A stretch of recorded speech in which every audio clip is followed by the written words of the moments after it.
Guys अगर आप लोग को मेरे वीडियोस पसंद आए तो मेरे वीडियोस को लाइक कर दीजिए, शेयर कर दीजिए एंड सब्सक्राइब कर दीजिए। वॉरियर सुप्रीम के पिछले एपिसोड के एंड में हमने देखा था कि वो बयून अटैक करने के लिए बाइसा की तरफ काफी तेजी से बढ़ने लगता है और इसे देखने के बाद बाइसा बोल रहा होता है कि क्या तुम भूल गए को पिछले बार मैं कितना कुत्ते की मौत हरा दिया था और इस बार मैं पहले से भी काफी ज्यादा कुत्ते की मौत हराऊंगा, तो इसलिए आज ये बोलने के बाद वो बयून को अटैक करने के लिए वो भी वहां पर खड़े हो जाते हैं। उतने में उसके अंदर कुछ ऐसा महसूस हो जाता है, इसके वजह से वो वहीं पर रुक जाता है। उतने में वहां पर बयून आ जाता है। आने के बाद एक जोरदार मुक्का इसके पेट के ऊपर कर देता है, पर इसके पेट के अंदर से कुछ ऐसा सर्किल जैसा बाहर आ जाते हैं और आने के तुरंत बाद इस पंच को पूरी तरह से रोक देते हैं। इसके बाद ये सर्किल के अंदर से काफी सारे एनर्जी बाहर रिलीज होता है और एनर्जी आकर सीधा इस बयून को लग जाती है। तो वैसे काफी दूर जाकर इस दीवार से टकरा जाता है और वहीं पर गिर जाता है और सोचने लगता है अरे बाप रे यहाँ पर क्या हो रहा है। और तब हम बाइसा की तरफ देखते वो भी अपने मन ही मन सोचने लगता है अरे बाप रे यहाँ पर क्या हो रहा है बीसी, क्योंकि मैंने उस अटैक को बिल्कुल भी ब्लॉक ही नहीं किया और उसको अटैक भी नहीं किया। एक सेकंड कहीं ये सब मेरे अंदर की वो मैजिकल आर्टिफैक्ट तो नहीं कर रहा या ऐसा होने के चांसेस है, क्योंकि अभी मेरे लोकल के साथ मैं इस मैजिकल आर्टिफैक्ट को बिल्कुल भी कंट्रोल नहीं कर सकता। पर ये मैजिकल आर्टिफैक्ट की अपनी खुद की विल है, तो इसलिए ये अगर चाहते तो ये मुझे प्रोटेक्ट कर सकता है। तो इसलिए मुझे ऐसा लग रहा है यही बार वही हो चुका होगा। अगर ऐसी बात है मैजिकल आर्टिफैक्ट के बारे में मुझे और भी पता करने की काफी ज्यादा जरूरत है आगे जाकर। तब हम बयून की तरफ देखते वो नीचे पड़ा पूरी तरह से दर्द से चिल्ला रहा होता है। चिल्लाते वो उसके नौकर से ऑर्डर देने लगता है तुम दोनों जाओ, जाने के बाद उस कचरे को पूरी तरह सबक सिखाओ गया। और तब हम इन दोनों के बंदे की तरफ देखते इनमें से एक बंदे का नाम बाइसिया होता है, दूसरे बंदे का नाम बाइटान होता है। तब बाइसिया बोला होता है तुम कचरे क्या तेरी हिम्मत भी कैसे हुई हमारा बाई फैमिली का यंग मास्टर को ऐसा करने की, इसलिए हम दोनों मिलकर तुम्हें एक अच्छी तरह सबक सिखाएंगे आज। तो इसलिए ये बोल के दोनों बाइसा की तरफ बढ़ने लगते हैं। और तब बाइटन अपने मन ही मन सोचने लगता है अरे बाप रे क्या हम उसको सबक सिखाने की जरूरत है क्या, क्योंकि मुझे ऐसा लग रहा है वहां पर जाने के बाद हम उसको नहीं बल्कि वही हम दोनों को सबक सिखाएगा। और यही सब सोचता सोचता बाइसा की तरफ काफी स्लोली बढ़ने लगता है। उतने में वहां पर एक और बंदा आ जाता है। आने के बाद बोलने लगता है कि क्या तुम दोनों पूरी तरह से अंधे हो क्या, क्योंकि तुम्हारे दोस्त ने उसे अटैक करने के लिए उसकी तरफ काफी तेजी से बढ़ गया था, वो अपने आप को सिर्फ डिपेंड ही किया था। ये सुनने के बाद बाइसिया बोलने लगता है कि तुम कौन होते रहे बीच में पड़ने वाला, ये हमारा फैमिली का इशू है तो इसलिए हम ये सॉल्व करेंगे, तो इसलिए दफा हो जाए ऐसे। और तब हम उस बंदे की तरफ देखते वो बंदा और कोई नहीं बल्कि साइरेंग ही होता है और बोलने लगता है हाँ मैं अपने आप को इंट्रोड्यूस करना भूल ही गया था, मेरा नाम साइरेंग है और मैं फूड एंड स्पिरिट अकेडमी के एक स्टूडेंट हूँ, तो इसीलिए आपको मिलकर अच्छा लगा मुझे। और ये सुनने के बाद वहाँ पर वो सारे लोग पूरी तरह से हिल जाते हैं और बोलने लगते हैं कि अरे बाप रे फूड एंड स्पिरिट अकेडमी वो हमारे किंगडम के one of the best academy है। ये सुनने के बाद दूसरा बंदा बोलने लगता है कि क्या तुम पागल हो गए हो क्या, क्योंकि वो हमारे किंगडम के one of the best academy नहीं बल्कि सबसे बेस्ट अकेडमी है। जो भी बंदा उस अकेडमी के अंदर एडमिशन मिलेगा वो एरा गेरा नत्थु बंदा बिल्कुल भी नहीं होगा, वो काफी ज्यादा स्ट्रांग बंदा ही होगा। और उस अकेडमी के नाम सुनने के बाद बाइटान की और भी ज्यादा फट जाती है। उसके वजह से बोलने लगता है कि बाइसियो अब हम क्या करें, मुझे पहले ही काफी ज्यादा फट रही थी पर इस बंदे आने के बाद मेरा फट के सीधा चौसरी हो गई, तो इसलिए हम यहाँ से इसे पंगा लेने की कोई भी जरूरत नहीं, दफा हो जाते हैं ऐसे। इसने बाद बाइसियो बोलने लगता हाँ बाइटान तुम सही बोल रहे हो, अगर हम इस बंदे से पंगा लेंगे तो हम नंगा हो जाएंगे, तो इसलिए हमारे दोस्त को लेके यहाँ से चले जाते हैं। ये बोल के बयून को लेके वो दोनों वहां से चले जाने लगता है। जाते जाते बाइसियो बोलने लगता है कि बाइसा तुम लकी बंदे हो, तो इसे तुम्हें बचाने के लिए वो बंदा वहां पर आया, वरना हम दोनों मिलकर तेरा पूरा दुनिया ही हिला के रख देते हैं। ये सुने बाद बाइटन बोलने लगता है कि बाइसियो तुम कमी ने कहकर तुम चुप हो जाओ, अगर उसको गुस्सा आ गया तो वो हमारे यहाँ पर आकर हम दोनों का पूरी दुनिया ही हिला के रख देगा। और वो तीनों वहां से जाने के बाद ये शिया लियो बाइसा के पास आ जाते हैं। आने के बाद बोलने लगता है कि यंग मास्टर आपका काफी ज्यादा शुक्रिया मेरा मदद करने के लिए। ये सुने बाद बाइसा बोलने लगता है नहीं शुक्रिया की कोई भी जरूरत नहीं, और मैं तुम्हें एक वार्निंग देना चाहता हूँ, वो बयून काफी ज्यादा कमीना बंदा है, इसीलिए वो ठीक होने के बाद फिर से तुम्हारा पीछे आ सकता है, तो इसीलिए मेरे बात मानो और तुम्हारा फादर का अच्छी तरह फुनरल करने के बाद तुम इस फिंगिया शहर को छोड़कर चले जाओ। चिल्लाने लगता है नहीं आपको छोड़कर मैं कहीं भी नहीं जाने वाली, क्योंकि मैं पहले सभी लोगों को अनाउंस दिया है कि कोई भी बंदा मुझे पैसे देगा उसी को मैं अपना पूरी जिंदगी पर नौकरानी बनने के लिए तैयार हूँ, तो इसीलिए अभी से मैं आपके पास ही रहूंगा और आपकी सेवा पानी करूंगा। उतने में वहां पर साइरेंग आया, तो आने को बाइसा से बोलने लगता है कि मुझे समझ ही नहीं आ रहा इस जैसा खूबसूरत लगी अपने आप ही आपकी सेवा पानी करने के लिए तैयार हो, तो आप क्यों रिजेक्ट मार रहे हैं। सुनने के बाद बाइसा बोलने लगता है क्योंकि मुझे अपने काम खुद ही करना पसंद है, और वैसे भी अगर तुम मुझे सर्व करना चाहते हो इसके लिए तुम्हें बाई फैमिली के अंदर आना पड़ेगा, वहीं पर वो बयून रहता है, तो इसीलिए मेरा बाई फैमिली तुम्हारे लिए बिल्कुल भी सेफ नहीं है, तो इसीलिए मेरे बात मानो और ये शेयर जोड़ के चले जाओ। इसके बाद बाइसा साइरेंग को देखकर बोल रहा होता है साइरेंग आप ये पर सही समय पर आकर मेरा मदद कर लिया, इसके वजह से आपको काफी ज्यादा शुक्रिया और मेरा नाम बाइसा है। ये सुनने के बाद साइरेंग बोलते हैं नहीं इसकी कोई भी जरूरत, अगर मैं यहाँ पर नहीं आता तो भी कुछ ज्यादा फर्क नहीं पड़ने वाला था, क्योंकि वो दोनों का आसानी से समझ सकते थे। और वो सब तो छोड़ दीजिए, आपको मिलकर मुझे भी काफी ज्यादा खुशी हुई है, और मैं यहाँ से आने से पहले रेस्टोरेंट के अंदर जा रहा था, क्या तुम्हें भी भूख लगी तो तुम भी मेरे साथ आ सकते हो बाइसा। ये सुनने के बाद बाइसा बोलने लगता हाँ मुझे भी काफी ज्यादा भूख लगी है, तो इसलिए अगर आपको इतना सुना है तो यहीं पर आसपास एक रेस्टोरेंट है, वहाँ पर काफी ज्यादा अच्छी खाना मिलती है, तो इसलिए हम दोनों वहाँ पर जा सकते हैं। ये सुनने के बाद साइरेंग बोले हाँ मुझे भी कोई रेस्टोरेंट नहीं पता यहाँ पर आसपास, तो इसलिए अगर तो आपको पता है तो हम दोनों वहीं पर जा सकते हैं। इसके बाद साइरेंग सियाओ लोगों को देखकर बोला होता है कि सियाओ लोगों क्या तुम भी हमारे साथ आना चाहते हो। ये सुनने के बाद सियाओ लोगों जवाब देने लगता है कि नहीं मुझे पहले ये पैसे लेकर अपने फादर के फ्यूनरल की अरेंजमेंट करनी है, तो इसलिए आप दोनों चले जाइए। ये सुने बाद वो दोनों भी वहां से चले जाने लगता है। जाते जाते साइरंग बोलने लगता है कि सीएलओ मैं उम्मीद करता हूँ हम दोनों फिर से कभी बाद में मिलेंगे। ये बोलने के बाद वो दोनों वहां से कम्प्लीटली चले जाते हैं। इसके बाद सीएलओ अपने मन ही मन सोचने लगता है कि यंग मास्टर भाई साहब आपका इस सेशन में अपना पूरी जिंदगी पर कभी भी नहीं भूल पाऊंगी। अगर आगे जाकर मुझे कोई अपॉर्चुनिटी मिल गया तो उसके बाद मैं भी आपकी मदद करने की पूरी कोशिश करूंगी। और तभी आप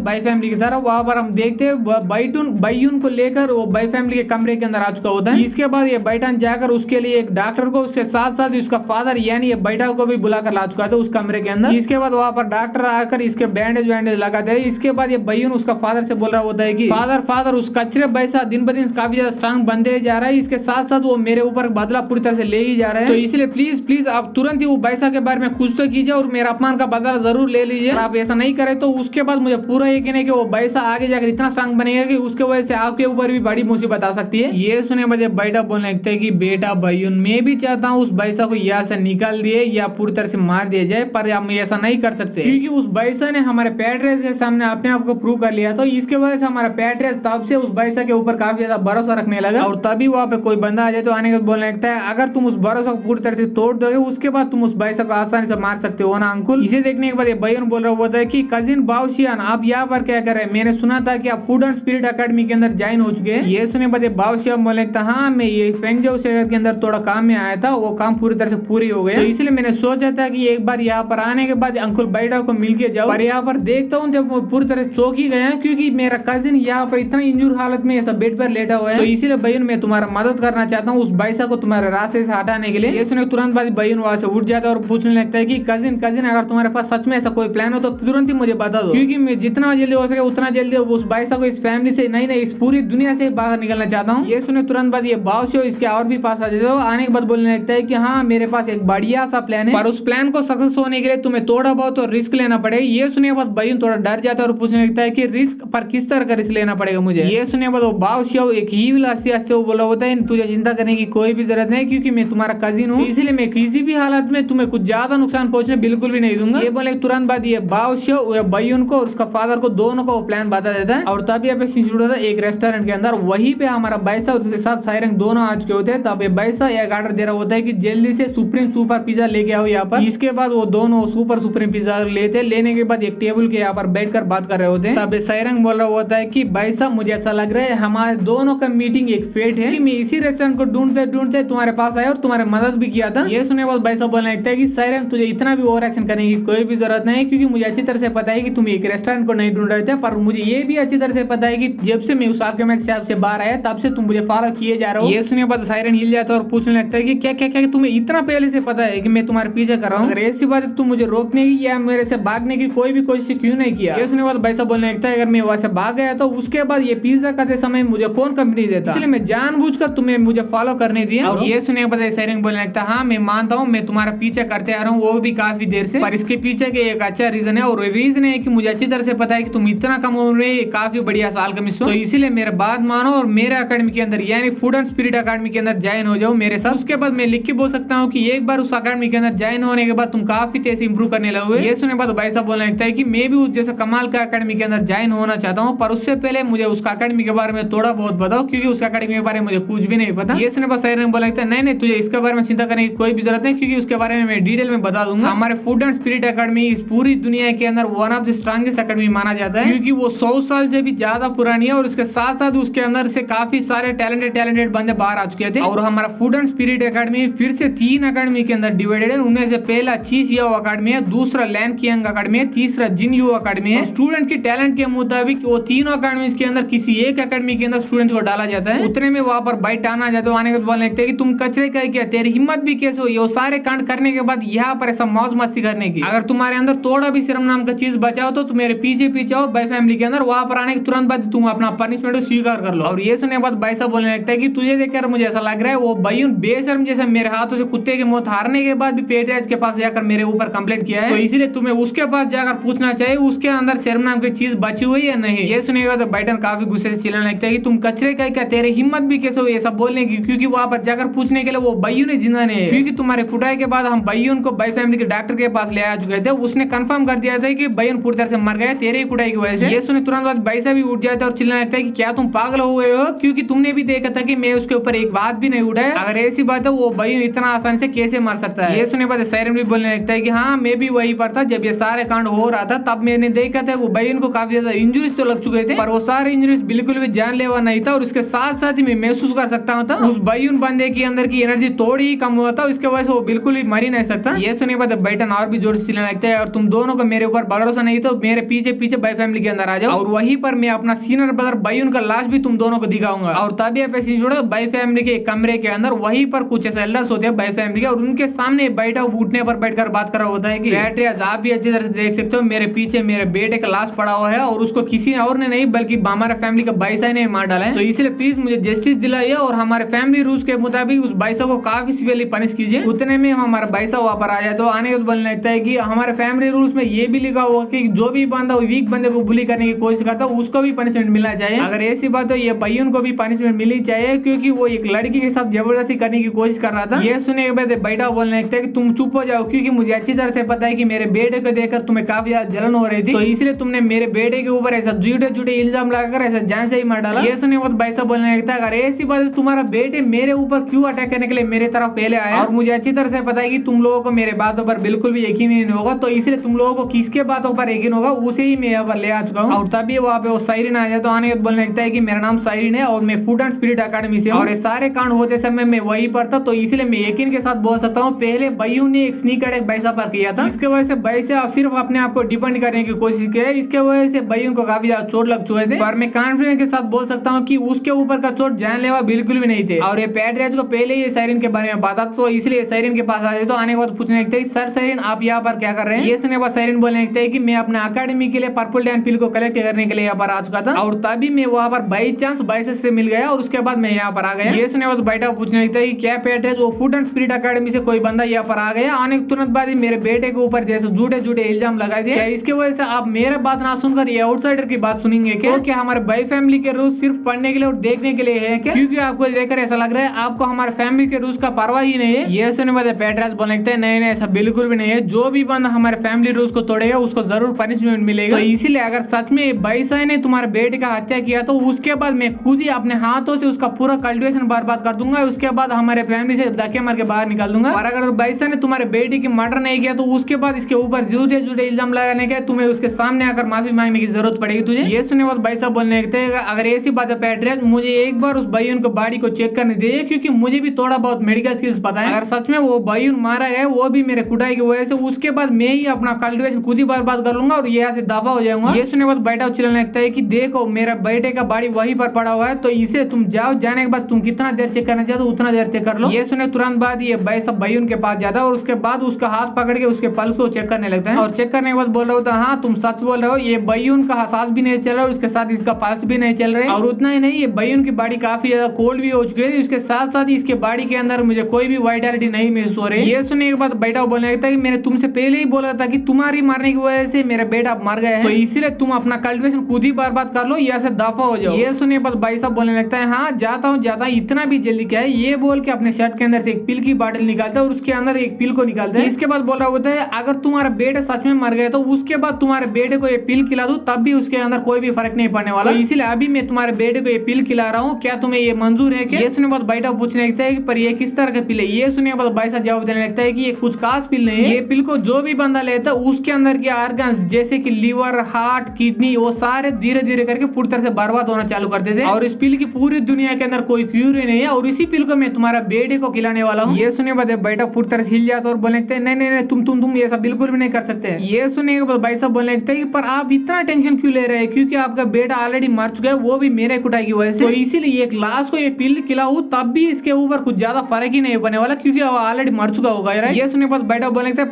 पर मुझे तो फर्क पड़ता है क्योंकि मुझे दफनाने के लिए मेरे बेटे की बॉडी तो चाहिए, तो इसलिए अगर तुम इस पिल को मेरे बेटे को खिलाओ तो उसके बाद दफनाने के लिए कोई बॉडी नहीं बचेगी। ये सुनने के बाद भाई साहब बोलने लगता है अंकुल आपका बेटा तो ऑलरेडी मर गया तो इसीलिए उसको ये पिल खिलाते समय आप इतना टेंशन क्यों ले रहे हैं? क्या इसका मतलब वो बयून सच में मरा नहीं, क्या वो नाटक कर रहा है मरने की जैसा? ये सुनने के बाद बैठा बोल रहा होता और तुम इसके बाद मेरे बेटे को छूने की भी कोशिश करो तब मैं तुझे जान से ही मार डालूंगा। ये सुनने के बाद भाई साहब बोल रहा होता है कि अंकुल आपको भी अच्छी तरह से पता है कि इस जैसा पॉइजनस पिल सिर्फ जिंदा बंदों की इफेक्ट करेगी बल्कि मरे हुए बंदों को बिल्कुल भी इफेक्ट ही नहीं करेगी, तो इसलिए आपको टेंशन लेने की कोई भी जरूरत नहीं। इसके वजह से आपके मरा हुआ बेटे के अंदर के ऑर्गन्स बिल्कुल भी नहीं बर्बाद हो जाएंगे। पर एक सेकंड आपकी एक्सप्रेशन देखकर मुझे ऐसा लग रहा है आप ये टेंशन ले रहे हैं कि इस पिल को खिलाने की वजह से तेरा बेटे सच में मर जाएगा। ये सुनने बाद बैठा चिल्लाने लगता है कि पैड्रेज आपको देखकर मुझे ऐसा लग रहा है आप उस बाइसा के लिए फेवरेटिज्म दिखा रहे हैं, तो इसलिए वो कमीना मेरे बेटे को मारने के बाद भी उसके लाश के साथ ये सब करने की कोशिश कर रहा है, फिर भी उसे आप रोक ही नहीं रहे। ये सुनने बाद पैड्रेज बोलने लगता है कि बैठा तुझे मिसअंडरस्टैंड करने की कोई भी जरूरत है, क्योंकि मैं यहाँ पर किसी के लिए भी फेवरेटिज्म नहीं दिखा रहा हूँ, मैं सिर्फ यहाँ पर सच जाने की कोशिश कर रहा हूँ, तो इसलिए बाइसा को वहां पर जाने दो और तुम्हारे बेटे को वो पिल खिलाने दो। ये सुनने के बाद बैठा चिल्लाने लगता है नहीं नहीं ऐसा बिल्कुल भी मैं होने नहीं दूंगा, और मेरे रहते पर में मेरे बेटे की लाश को कोई भी नहीं छुएगा, और इसके बाद भी मेरे बेटे की बॉडी को कुछ ऐसा करने की कोशिश करे तो उसके बाद मैं अपने मरते दम तक फाइट करूंगा। ये सुनने के बाद सायरन बोलने लगता है अगर ऐसी बात हो मेरे पास और कोई चॉइस ही नहीं है बच्चा, मैं इसके बारे में बता ही देता हूँ। मैंने अपने अकेडमी के अंदर एक फास्ट डेथ टेक्निक नाम का एक टेक्निक को सीख चुका था, और जो भी बंदा उस टेक्निक को सीखे दूसरे वाले बंदे पर परफॉर्म करेगा वो बंदे की सांस भी नहीं चलेगा, उसके बाद उसका पल्स भी नहीं चलेगा, क्योंकि वो इतना खतरनाक टेक्निक है। पर आप लोगों को चिंता करने की कोई भी जरूरत है, क्योंकि उस टेक्निक को तोड़ने के लिए मेरे पास एक टेक्निक है, और इस टेक्निक को आपके बेटे पर यूज करने की वजह से आपके बेटे को थोड़ा भी तकलीफ नहीं होगा, तो इसलिए तुम्हारे बेटे के ऊपर वो टेक्निक को यूज करने के लिए अलाउ करेंगे क्या आप? ये सुने पैड्रेज पूछने लगता है कि आप तो बताओ बैठा, क्योंकि इसकी टेक्निक की वजह से तेरे बेटे के ऊपर छोटा सा खरोच नहीं है। ये सुने बैठा बोलने लगता है कि हाँ हाँ अगर ऐसी बात है मुझे भी कोई भी ऑब्जेक्शन नहीं है। ये सुने तुरंत बाद ये सायरन उस भाई के पास जाता है, जाने के तुरंत बाद उसके बॉडी के ऊपर ऐसा टेक्निक को परफॉर्म करने लगता है, यूज करने तुरंत बाद ही वो भाईन के बॉडी के अंदर से कुछ ऐसा काले काले चीज बाहर आने लगते हैं, और ये देखने के बाद ये भाई पूरी तरह हिल जाता है और अपने मन ही मन सोचने लगता है कि एक सेकंड ये स्पेल की अंदर की एनर्जी और जिस स्पेल ने मुझे उस दिन मार डाला उसकी अंदर की एनर्जी ऑलमोस्ट सेम ही है। क्या इसका मतलब जिस कम्युनिटी ने मुझे मार डाला उसके बीच का और ये फूड एंड स्पिरिट अकेडमी के बीच का कोई कनेक्शन है क्या? अगर ऐसी बात है मैं फूड एंड स्पिरिट अकेडमी के अंदर जरूर जाऊंगा, जाने के बाद मेरे डेथ के पीछे के मिस्ट्री के बारे में पूरी तरह से पता करने की पूरी तरह से कोशिश करूंगा, और तभी हम भाइयों की तरफ देखते वो टेक्निक इसके ऊपर यूज करने की वजह से अपना आंख को लेता है। इसे देखने के बाद वो सारे एल्डर्स पूरी तरह चौंक जाते हैं और पूछने लगते हैं क्या क्या हम सपना तो नहीं देख रहे हैं, क्योंकि पहले वो बाइसा मरने के बाद जिंदा हो चुका, अब ये भाइयों मरने के बाद जिंदा हो चुका है। ये सुनने के बाद सायरन बोले नहीं नहीं आप सही लोगों को गलत फहमी हो चुका हो, क्योंकि ये भाइयों सच में मरा नहीं था, बल्कि इसके ऊपर वो फेकिंग डेथ नाम का टेक्निक किसी ने यूज कर दिया गया। और अगर मैं टेक्निक के बारे में बात करूं तो ये काफी ज्यादा खतरनाक और फॉरबिडन टेक्निक है, क्योंकि इसके काफी खतरनाक साइड इफेक्ट होते हैं। ये सुनने बाद बैठा पूछने लगता है क्या इसके ऊपर साइड इफेक्ट होते हैं इसके वजह से, पर किस तरह का साइड इफेक्ट होते हैं? और तब हम भाइयों की तरफ देखते हैं वो पूरी तरह से सटिया चुका होता है और चिल्लाने लगता है कि मैं इस पूरी दुनिया के सबसे स्ट्रॉन्गेस्ट कल्टिवेटर हूं। ये बोले तुरंत बाद ये बैठा के पास आ जाता है, उसको हक करते हुए बोल रहा होता है कि फादर मुझे तो आपका दूध चाहिए, तो इसलिए आपका दूध मुझे पिला दो। तब सायरन बोलने लगते हैं कि जैसे कि आप सभी लोग देख सकते हो वो बंदा पूरी तरह से पागल हो जाएगा अपने पूरी जिंदगी भर, और मैं लिख के बोल सकता हूँ इसका पूरी दुनिया भर कोई भी क्यूरी नहीं है। तब उसका फादर यानी वो बैठा वो भाइयों से पूछ रहा होता है कि बेटे मुझे याद करने की कोशिश करो, मैं तुम्हारा फादर हूँ और मुझे पूरा यकीन है कि तुम पागल बिल्कुल भी नहीं हो सकते, तो इसलिए मुझे याद करने की कोशिश करो। ये सुनने के बाद भाइयों बोलने लगता हाँ मुझे थोड़ा याद आ रहा है, हम दोनों मिलकर उस फेकिंग डेथ टेक्निक को यूज करके उस बाइसा को मरवाने वाले थे। तो क्या फादर वो कमीना मर गया है कि क्या तुमने उसका टुकड़े कर डाला? ये सुनने के बाद बैठा चिल्ला रहता है तुम किस तरह का बकवास किया जा रहा हो, चुप हो जाओ बे, हमने इस तरह का प्लान बिल्कुल भी नहीं किया, तो इसलिए इसके बारे में चुप हो जाओ तुम। ये सुनने के बाद भाई साहब बोलने लगते हैं पैड्रेज तो आपने अच्छी तरह से सुन लिया,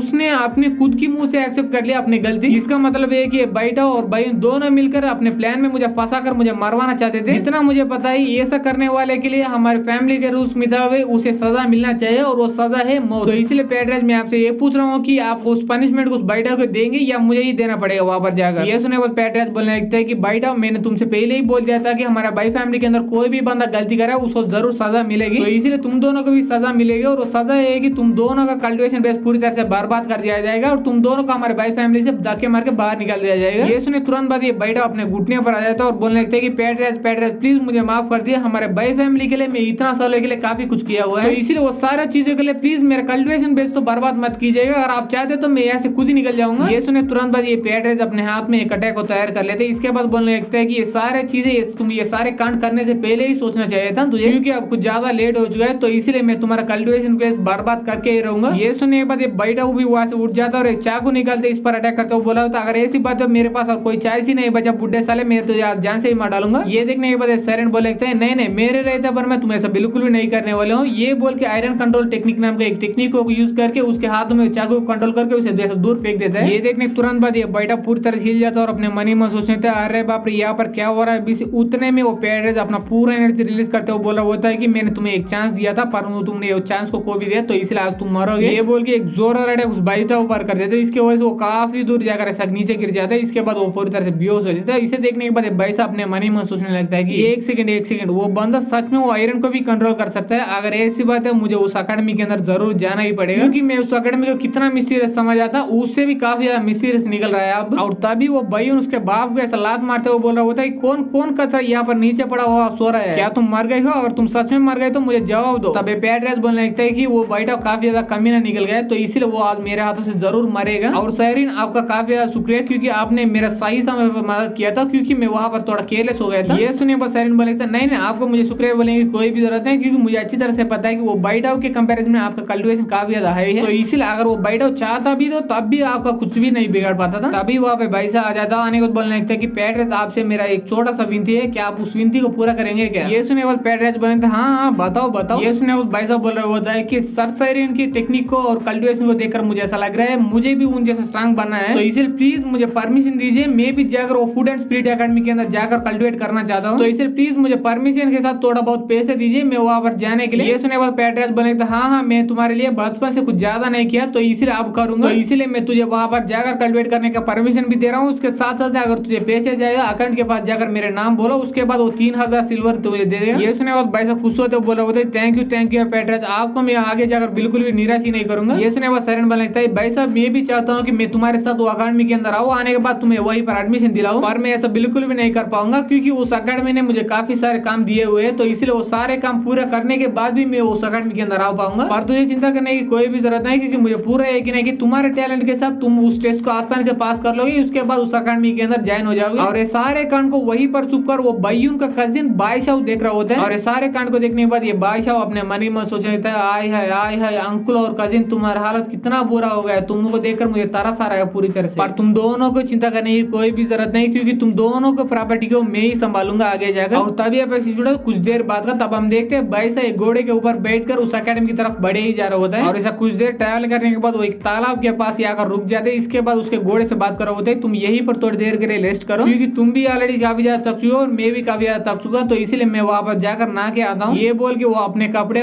पूरी तरह से उतार देता है, इसके बाद वो तालाब के अंदर पूरी तरह से कूद जाता है। इसके बाद वो ऊपर आकर सोच रहा था आय है कितना सुकून मिल रहा है, इतना देर ट्रैवल करने के बाद फाइनली मुझे थोड़ा आराम मिल रहा है। ये सोचता सोचता सामने की तरफ देखने लगता है, देखने के तुरंत बाद ये पूरी तरह हिल जाता है और शर्माने लगता है, क्योंकि उसके सामने एक बिना कपड़े वाली लड़की भी नहा रहे होते उसी तालाब के अंदर। और ये देखने तुरंत बाद वो लड़की भी शर्माते बोलने लगती है तुम कमी ने कही। ये देखने के बाद ये एक्टिंग करते हुए बोला होता है आया क्या यहाँ पर कोई है क्या, क्योंकि मैं बचपन से ही अंधा हूँ, तो इसीलिए अगर मैं यहाँ पर आकर किसी को डिस्टर्ब कर रहा था तो प्लीज मुझे माफ कर दीजिए। ये सुनने के बाद वो लड़की भी चुपचाप वहां पर जाते हो अपने कपड़े वो अपने पहने लगते और इसे देखने के बाद भाई साहब अपने मन ही मन सोचने थे क्या मेरा एक्टिंग इतना अच्छा था क्या, क्योंकि मेरे एक्टिंग को देखने के बाद वो लड़की मुझे कुछ भी नहीं किया, वो चुपचाप वहां से जा रही है। अगर ऐसी बात आगे जाकर मुझे छोटा मोटा एक्टिंग नहीं बल्कि डायरेक्टली आस्कर के लिए ट्राई मारना चाहिए। और तभी हम वो लड़की की तरफ देखते वो अपने कपड़े पहने तुरंत बाद इसके ऊपर अटैक करते हुए बोल रहे होते तुम नीच गिरा हुआ कमीने साले, तुम्हारी हिम्मत भी कैसे हो यहाँ पर आकर मुझे ऐसा देखने की, आज तू मेरे हाथों से जरूर मरे। ये देखने के बाद भाई साहब भी थोड़ा हिल जाता और अपने मन ही मन सोचने था अरे यार मुझे वो आस्कर के बारे में थोड़ी देर के लिए साइड में रखना चाहिए और अपने जान कैसे बचाए इसके बारे में फोकस करना चाहिए मुझे। और तभी हम उस लड़की की तरफ देखते वो अपने हाथ में वो कोड़े के अंदर अपना स्पिरिचुअल एनर्जी डाल के ये भाई साहब पर एक जोरदार अटैक कर देते और इसे देखने के बाद भाई साहब उस कोड़े को आसानी से डाच कर लेते। इसके बाद वो अपने मन ही मन सोचने थे इंटरेस्टिंग वेरी इंटरेस्टिंग, इस कोड़े के अंदर स्पिरिचुअल एनर्जी है, इसका मतलब ये भी मेरी तरह एक कल्टिवेटर है। और इसे देखने के बाद ये लड़की बोल रहे होते तुम कमी नहीं कही क्या, तुमने मुझे पहले बोला था कि तुम अंधे हो, अगर तुम अंधे हो तो मेरे विप को कैसे डांस कर पाओगे। इतने में भाई साहब अपने कपड़े पहन के बोल रहा होता है कि मैं झूठ बोला था, क्योंकि अगर मैं सच बोला तो उसके बाद तुम पूरी तरह से एम्बेरस हो जाओगे, तो इसलिए मैं तुम्हारे लिए झूठ बोला, तो इसलिए इसके बारे में समझने की थोड़ा बहुत कोशिश करो। ये सुनने बाद लड़की बोलने लगती इसमें समझने की कौन सी बड़ी बात है, तुमने मुझे उस तरह से देख लिया तो इसलिए मैं तुम्हें इतना आसान से बिल्कुल भी यहाँ से जाने ही नहीं दूंगा, क्योंकि तुम्हें उसका प्राइस पे करके ही यहाँ से जाना पड़ेगा और उसके बाद तुम जिंदा बच पाओगे। था ये बोल के लड़की फिर से अपने कोड़े को यूज करके बैसा पर एक जोरदार अटैक कर देता है, पर इस अटैक को भी बैसा आसानी से डाच कर लेता है। इसके बाद बोलता है कि मैं वैसे भी प्राइस पे करने वाला हूँ, तो इसलिए तुम मुझे एक और बार दिखा दो, उसके बाद मैं दुगना प्रे करने के लिए तैयार हूँ। ये सुनने पर वो लड़की को और भी ज्यादा गुस्सा आते है, इसकी वजह से वो पहले से काफी ज्यादा स्ट्रॉन्ग अटैक बैसा पर कर देते थे, पर इसे देखने के बाद बैसा उस अटैक को डाच कर लेता है। इसके वजह से वो अटैक जाकर बैसा के पीछे वाली पेड़ के लग जाती है, इसके वजह से वो पेड़ पूरी तरह से टुकड़े टुकड़े में बदल जाती है। तब बैसा बोलने लगता है कि लड़की मैंने तुमसे पहले ही बोल दिया था कि उस तालाब के अंदर मैं बाई चांस आ गया था और उसके साथ ही मैंने जानबूझकर तुम्हें देखना नहीं चाहता, पर अचानक हो गया था, फिर भी तुम मुझे मारने के लिए मेरा पीछे पड़ गए हो, तो इसलिए अब मेरे पास और कोई चॉइस ही नहीं बचा, मुझे भी अपना टेक्निक्स तुम्हें दिखाना ही पड़ेगा। ये सुने बाद वो लड़की बोलने लगते मुझे अच्छी तरह से पता है कि तुम नॉर्मल बंदे नहीं बल्कि मेरी तरह एक कल्टिवेटर हो, तो इसलिए मुझे भी देखना है कि असल में तुम्हारे अंदर कितना ताकत है और कितना औकात है। ये सुने बाद भाई साहब बोलने लगता है अगर ऐसी बात हो अब मेरे पास और कोई चॉइस ही नहीं बचा, पर ये बार तुम उस टेक्निक को को देखो उसके बाद पूरी तरह से चौंक जाओगे। ये सुनने पर तो लड़की बोलने लगती है तुम्हें बिल्कुल ही पता ही नहीं चल रहा तुम किससे बात कर रहे हो, इसीलिए तुम ऐसा बेकी बात कर रहे हो, क्योंकि मैं तुमसे काफी ज्यादा ताकतवर हूं, तो इसलिए तुम किस तरह की भी टेक्निक मुझे दिखा दो, मैं बिल्कुल ही चौंकने ही नहीं वाली हूँ। ये सुनने पर भाई साहब बोलने लगता है अगर ऐसी बात है उस टेक्निक को मैं तुझे दिखा के रहूंगा, और उस टेक्निक का नाम है भागने वाले निंजा टेक्निक। ये बोल के वहां से धूम धाम के भागने लगता है, और ये देखने के बाद ये लड़की चौंकती नहीं बल्कि पूरी तरह हिल जाती है। इसके बाद वो अपने आप को जैसे जैसे संभाल के भाईसा के पीछे करते हुए बोला होता है क्या तुझे सच में लगता है तुम आज मेरे से भाग पाओगे? ऐसा सपने भी नहीं होने वाला, क्योंकि मैं तेरे अंदर को कल्टिवेटर की एनर्जी महसूस कर सकता हूँ, तो इसीलिए तुम कहीं पर जाओ मैं तुम्हारे पीछे पीछे करते वहां पर आ जाऊंगी, तो इसीलिए तुम ही चुपचाप बाहर आ जाओ वरना तुम्हारा कूड़ा और भी ज्यादा कठिन होगा। और तभी हम भाईसा की तरफ देखते हैं, वो उसी के आसपास एक पेड़ के ऊपर बैठा हुआ था और वो बोलने लगता है कि लड़की तुम अभी भी मेरे पीछे क्यों पड़े हुए हो, क्योंकि मैंने ऑलरेडी बोल दिया था कि मैं तुम्हें बिल्कुल भी जानबूझ के नहीं देखा, और वैसे भी वहां पर देखने के लिए कुछ ज्यादा बिल्कुल भी नहीं है, क्योंकि मेरा मानना है कि तुम्हारा बॉडी बिल्कुल एवरेज है, और अगर हम तुम्हारे फेस के बारे में बात करें तो वो मेकअप के बिना बिलो एवरेज है, तो इसलिए मेरे बात मानो और मेरा पीछा करना छोड़ दो। ये सुने तुरंत बाद वो लड़की को काफी गुस्सा आ जाता है, इसके वजह से चिल्लाते हुए आ रहा होते तुम कमी नहीं करके तुम वही पर रहो, मैं वहां पर आकर तुम्हें जान से ही मार डालूंगा। ये चिल्लाने के बाद ये अपने मन ही मत सोचना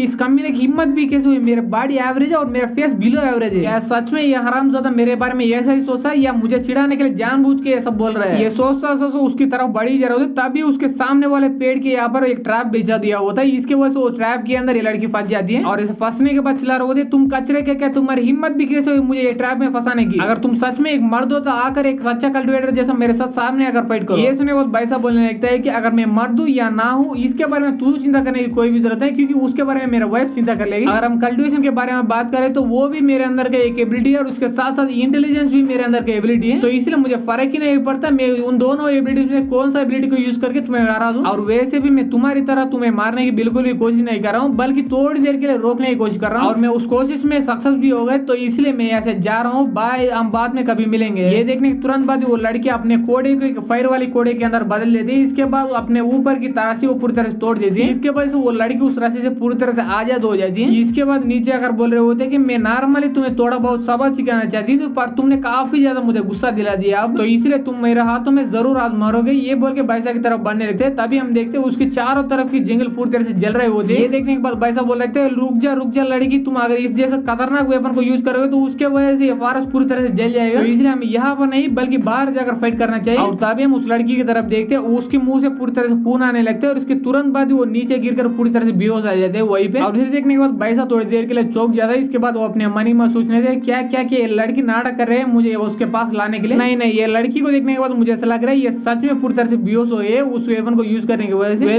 जो भी हो मुझे उस लड़की के पास जाकर एक बार उसको चेक करना चाहिए। ये सोचने के बाद उस लड़की के पास जाता हूँ, जाने के बाद चेक करने लगता है, चेक करने के बाद वो अपने मन में सोचने ओहो ये लड़की सच में पूरी तरह से बेहोश हो गई। इस लड़की को चेक करने के बाद मुझे ऐसा लग रहा है इसके अंदर की वो फायर एनर्जी को ये बिल्कुल भी कंट्रोल ही नहीं कर पाई, इसके वजह से पूरी तरह से बेहोश हो गई। और मुझे मानना ही पड़ेगा ये लड़की काफी ज्यादा लकी है, क्योंकि ऐसा करने की वजह से सिर्फ बेहोश ही हो गए, नॉर्मली काफी ज्यादा बंदे मर भी जाते हैं ऐसा करने की वजह से। इसके बाद भाईसा अपना पूरा एनर्जी को यूज करके उस लड़की को पूरी तरह से हील करने की कोशिश कर रहा होता है, ऐसे काफी देर बीत जाती है। इसके बाद ये भाईसा अपने मन ही में सोचने लगता है कि क्या मैं कोई सपना देख रहा हूँ, क्योंकि इस लड़की के अंदर एक फायर स्पिरिट है, पर मैं कंफर्म से बोल सकता हूँ कि ये फायर स्पिरिट इस लड़की के बिल्कुल भी नहीं है। ऐसा कैसा पॉसिबल हो सकता है, क्योंकि मैं इसके बारे में कभी भी नहीं सुना, तभी उसके अंदर की वो फायर स्पिरिट इसके हाथ को पूरी तरह से जलाने लगती है। और उसे देखने के बाद भाईसा अपने मन ही में सोचने लगता है कि ये भी कैसा पॉसिबल हो सकता है, क्योंकि मैं अपने पिछली जिंदगी में एक गॉड ऑफ कुकिंग था, तो इसलिए सभी तरह के फायर मेरे कंट्रोल के अंदर आ जाते हैं, पर ये किस तरह का फायर स्पिरिट है, ये मेरे हाथ को भी पूरी तरह जला रहे हैं। अगर ऐसी बात तो मुझे अपना पूरा फोर्स यूज करना पड़ेगा इसके अंदर की वो फायर स्पिरिट को थोड़ी कम करने के लिए, पर मैं यहाँ पर इस जंगल के अंदर ऐसा बिल्कुल भी नहीं कर सकता, वरना ये पूरा जंगल ही बर्बाद हो जाएगा, तो इसीलिए मुझे किसी और जगह ढूंढना पड़ेगा। ये बोल के उस लड़की को उठा के काफी देर तक ऐसा ट्रैवल करने लगता है, और इतना ट्रैवल करने की वजह से रात हो चुका होता है। फाइनली तभी उसको एक घर दिखाई देने लगता है। ये देखने तुरंत बाद वो उस लड़की को लेकर उस घर के अंदर जाता है। इसके बाद वो लड़की को वहां पर बैठा कर फिर से अपना टेक्निक को यूज करते हुए अपने मन ही में सोचने लगता है कि मैंने चेक किया इसके घर के आसपास कोई भी बंदा नहीं है, तो इसलिए उस टेक्निक को यूज करने का यही सही प्लेस है। तो ये बोल के उस लड़की के अंदर के वो फायर स्पिरिट को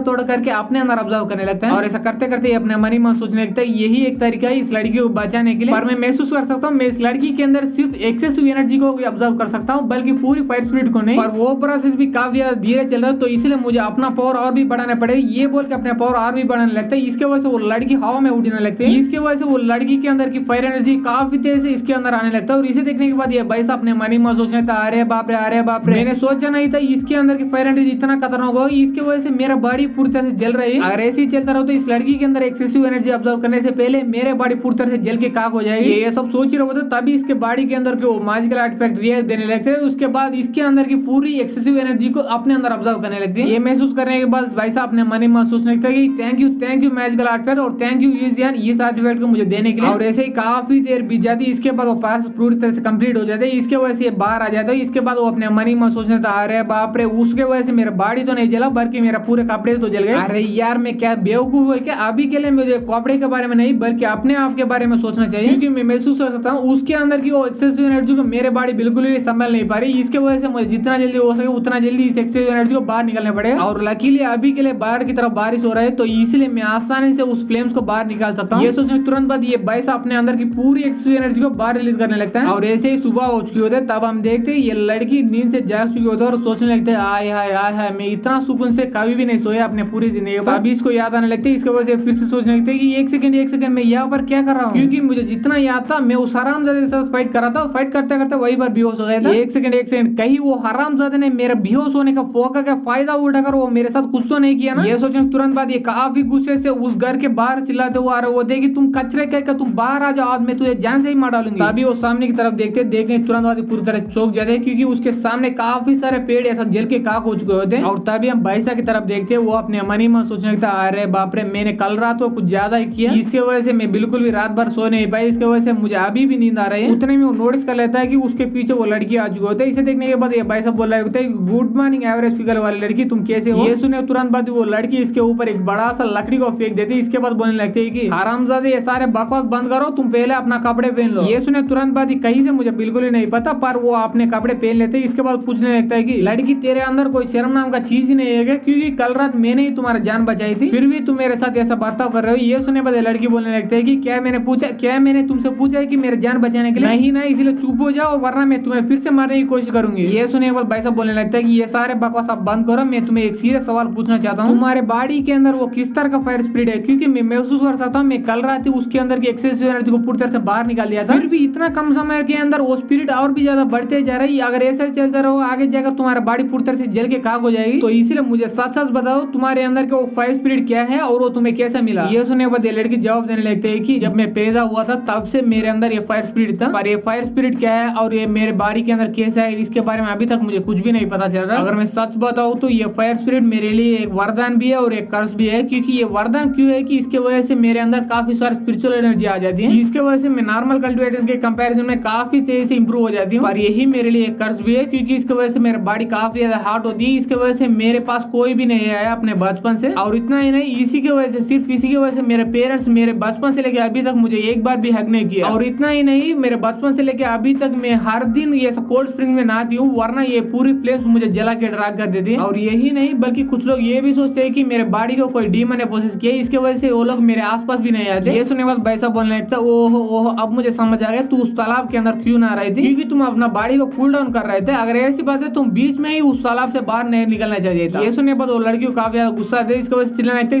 तुम बेशर्म कह तेरी हिम्मत भी कैसे हुई ये सारे बातें मेरे से कहने की क्योंकि तुम्हारे वजह से सिर्फ तुम्हारी वजह से मुझे उस तालाब से निकलना पड़ा था। अगर तुम वहां पर नहीं आते तो अब तक मेरा हालत इतना बुरा बिल्कुल भी नहीं बन पाता था। ये सुनने के बाद भाई साहब बोलने लगता है सॉरी मेरी ही गलती है इसलिए प्लीज मुझे माफ कर दो। ये बोलने के बाद उस लड़की को गाल पकड़ लेता है। इसके बाद बोलने लगता है कि तुमने बोला था कि तुम्हारे बचपन से लेकर अभी तक कोई भी बंदा तेरे पास बिल्कुल भी नहीं है पर अब देखो मैं यहाँ पर आ गया और तेरे गाल को भी पकड़ लिया इसके वजह से मुझे कुछ भी नहीं हो रहा। अगर मैं सच बोलूं तो तुम्हारे गाल काफी सॉफ्ट है इसीलिए ये साथ दबाते हो काफी ज्यादा मजा आ रहा है क्योंकि तुम बिल्कुल एक छोटी बच्ची जैसे हो। तुम्हारा बिहेवियर भी ऐसा और तुम्हारा फेस भी ऐसा दिख रहा है मुझे। इसके बाद वो लड़की बैसा के थोड़ा दूर आ जाती है। इसके बाद बोलने लगती तुम बेशर्म क्या तेरी हिम्मत भी कैसे मुझे फिर से चुनेगी वैसे भी तुम मुझे कैसे टच कर पा रहे हो क्या तुम्हें इसके वजह से कुछ भी नहीं हो रहा है क्या। ये सुने बाद बैसा बोलने लगता है कि क्योंकि कल रात को मैं तुम्हारे बॉडी को पहले ही टच करके तुम्हारे बॉडी के अंदर को फ्लेम अपने बॉडी के अंदर ऑब्जर्व कर चुका हूँ इसीलिए अब तुम्हारा बॉडी को टच करने के बाद भी मुझे कुछ भी नहीं हो रहा और आगे भी कुछ भी नहीं हो पाएगा। ये सुने बाद लड़की चिल्लाने लगती तुम कमी ने कह के हरामजादे कह के कल रात को भी तुमने मेरे बॉडी को छुआ है क्या तो इसलिए आगे जाकर तुम मेरे पास भी आने की कोशिश मत करना वरना मैं तुझे वहीं पर जान से मार डालूंगी। ये सुने के बाद भाई साहब बोलने लगते